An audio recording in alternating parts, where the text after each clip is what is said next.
Good evening. Bit of response. Good evening. Great. I'm from Happy, my company. Happy helps organisations create happy workplaces. So we've got this little time with you today. The aim is to challenge you, to give you some new ideas, and also give you a couple of things to take away. So, are you ready for some interaction and even a quiz? Yeah? Everybody? Good? Okay, I'm going to start with our core principle. Our core principle, I want to know if you agree with it, is people... complete the sentence up there, is people work best when they feel good about themselves. Hands up if you agree with that. Okay? What then should be the main focus of management?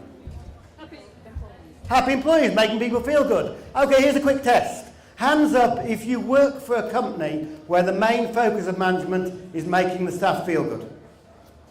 Hey, this is good. The very enthusiastic ones at the back.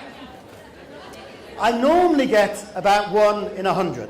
But I was recently on a panel with the chair of one of Britain's biggest retail organisations, 90,000 people, and he put his hand up and said, yes, that is the main focus of management in my company. Any guesses which company that was? Absolutely, John Lewis. It was the chair of John Lewis who explained how at their last board meeting they spent 20 minutes discussing the numbers and 3 hours discussing people and how to motivate them. Yeah? And I don't know if you know, but when John Lewis was set up as a workers' mutual in the 1930s by Speed and Lewis, the core of the constitution was that every decision should be based on the happiness of its workers. And it's on that core that they've built the most admired company in Britain. So, quick 1 minute with your neighbour, simple question. How would your organisation be different if the main focus of management was making people feel good? Not whether this is a good idea, that can come later. How would it be different if that was the main focus of management? 1 minute with your neighbour.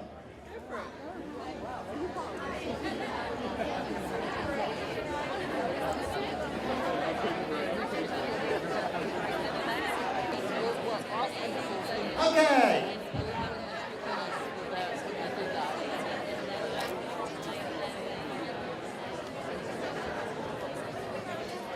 Okay.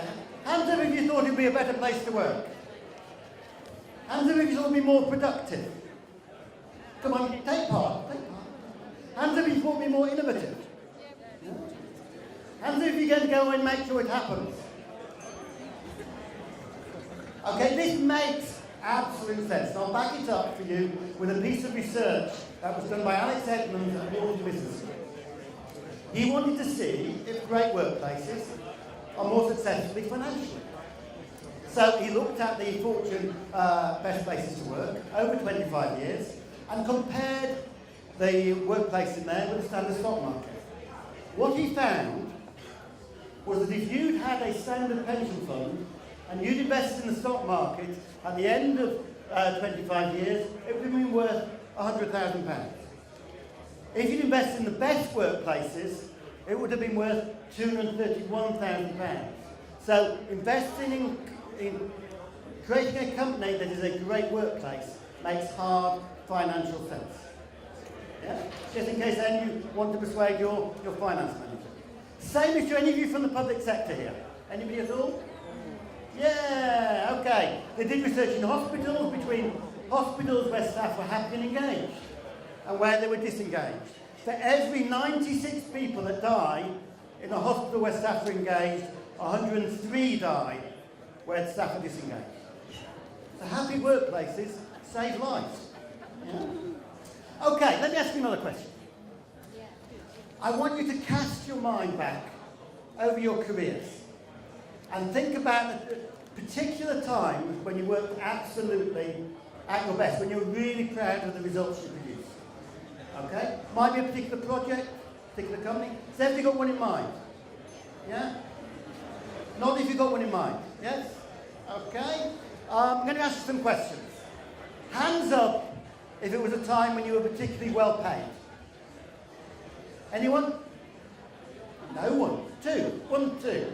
Okay? Hands up if it was a time when communication was particularly strong. Okay, getting about a quarter. Hands up if it was a time when you were challenged. Okay. And hands up if it was a time when you were trusted and given the freedom to do it your way. Okay, I've now asked that question of thousands of people. It's normally about 1 in 10 when they were well paid. 1 in 3 when the communication was strong. But it's over 80% when people were challenged, and nearly everybody, it was a time when they were trusted and given freedom.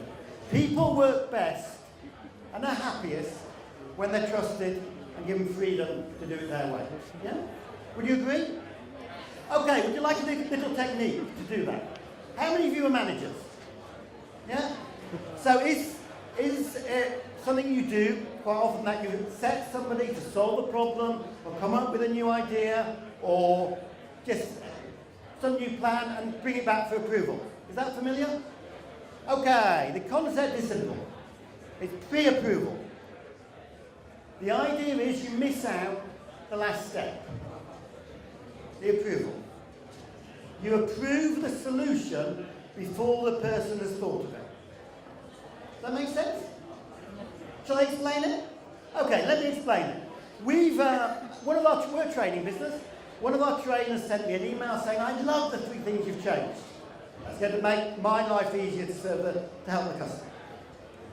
I looked at the 3 things and I noticed first, I didn't know they happened. Right? They hadn't come across my desk for approval. Then I noticed that if they had come across my desk for approval, I'd have rejected 2 of them. Because I thought up how to do things that are happy. I set it up. I used my best thinking, and I reckon my thinking's pretty good. So as such, I'm a natural barrier to change. I'm quite likely to reject stuff if it comes across my desk, like most senior managers. Yeah? So we just make sure now it doesn't come across my desk. So take our website. Our website is pretty important. I'm sure all your websites are important, yeah? So I'd always been very involved. I, suggested doing this. I know a bit about the internet, so I made a helpful suggestion. Maybe you could do that, get rid of that. So the person in charge of the website never really felt completely in charge of the website. So this time, we decided we would pre-approve the website. Now that didn't mean we said, do whatever you like. Okay? We said we had a branding session. Make sure the branding and look and feel was agreed. We set clear metrics, agreed clear metrics. It will be based on how many people visited, how much income we generated. We sent Johnny, who was in charge, on the best search engine optimization. And then I saw it for the first time the night before it launched, when it was too late to change anything. It either went up or didn't go up. And as I looked at it, I thought, that isn't what I'd have done. I wouldn't have done that or that or that. What's that there? Because if you truly delegate, you do not get what you would have produced. You get what they produce. But it was completely within the guidelines, and so up it went. When we got the metrics a couple of months later, visitors had trebled and income had doubled, even without the benefit of my expertise, or perhaps because of that. So, clear method you can use. Quick 1 minute with your neighbour. What can you pre-approve?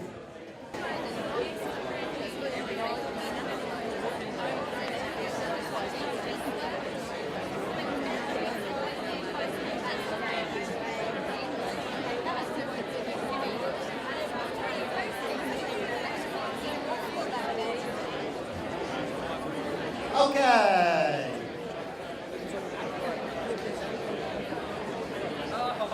Okay.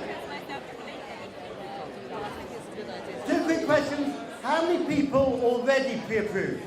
How many already do this? Excellent. How many are going to do more of it? Excellent. Okay. So this brings us to the question, what is the role of the manager? This is where the quiz comes in. I'm going to share some research from Google. We organised 2 happy workplace conferences with Google, so they let us in on some of what goes on there. And they wanted to find out what are the most important behaviours of managers. And being Google, they didn't just have a chat about it, they did the data, looked at the data, did the research. Here's some of the things they came up with. These are 5 of the things: good communication, especially listening skills, express interest in your people, empower, don't micromanage, be a good coach, clear vision. The quiz, you have got to work out which is the most important one. Okay? You're going to vote.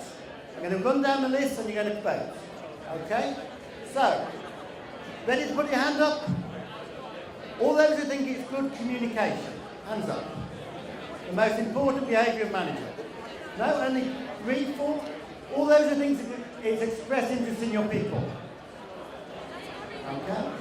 All those who think it's empower, don't micromanage. Oh, lots. All those who think it's be a good coach. Okay? And clear vision. Okay, in reverse order of the top 3. Number 3 is express interest in your people. Number 2 is empower, don't micromanage. And number 1, the single most important behaviour of managers, according to this research and many other bits of research, is be a good coach. Well done. I rarely get more than 1 in 10 in the audience get that. Being a good coach is about not telling people what to do. At Google, the managers can't hire people, can't fire people, can't tell people what to do. What they do is this. It's about the people. So, quick 30 seconds with your neighbour. How would your organisation be different if the management was focused on this? Because I can guarantee people would be a lot happier if managers were doing this. A quick test for you. You get in the office and you have a note from your manager saying, I want to see you at 2 o'clock. Do you feel excited? Because if they're doing this, you should be. 30 seconds, what would it be like? How would management be different if it was based on these 3 things? Let me just come up with a quick solution for that. Play to your strengths. Gallup has asked over 1 million people, do you get to do every day what you're best at? Guess what percentage say yes to that? Quick, shout out some numbers. What percentage? 5? 7? And any others? What's really sad is nobody ever gives a big number. People don't think everyone gets to do what they're good at. It's actually 1 in 6, 17%. Okay? And when it comes to management, Gallup reckons 10% are natural managers and 20% can be taught. And the rest you shouldn't bother. Take a key principle in our society. Treat people as you want to be treated.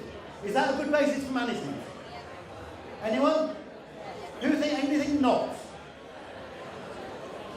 I am brilliant at managing people like me. I know exactly what they like. Extroverts, people who are outgoing. I don't get people who are analytical or shy, and I find it very difficult to manage them. Because the key principle of management is treat people as they want to be treated. And that's very different. A great manager understands that you are different to you, are different to you, are different to you, and treat each person differently. And not everyone can do that. Any of you done Strength Finder? Yeah? Which is about finding out your strengths. On the Strength Finder, say you have an appraisal and you list your strengths and your weaknesses. What normally happens next? You work on your weaknesses. The alternative, you work on your strengths and get to avoid doing what you're no good at. Kind of makes sense, doesn't it? Yeah? So quick, when we were working with one company, they had a brilliant marketing director. Brilliant at marketing, but lousy at managing people, and half the staff left every year. So they brought us in and said, help us. We need to keep our skills, but we can't afford to lose all these people. Anybody, what's the solution? What's the solution to that? Brilliant marketing director, lousy at managing people, what do you do? Somebody shout out. What? Don't give them people to manage. It's simple, isn't it? We moved her into a full-time marketing role, found the person in the team great at managing, and guess who was happiest? She was. She absolutely loved it. Key to creating a great company is having 2 tracks of management. One for people who love managing people, and one for people who are great at the core skills and you want to reward and keep, but you don't want to put them in charge of anyone. It's something which certainly companies like Google understand very strongly. So, I think I'm coming to a close. Do you want the three key points summarised? Yes? Okay. 1. Deeply radical idea. Get people to do what they are good at. Okay? If you only do that, you can transform your business. 2. Give them the freedom to do it well. And 3. Make them happy. I'll leave that up for a moment so you can all take a picture of it. Feel free to tweet it. I'm Henry. I'm happy. I hope you're too. Thank you.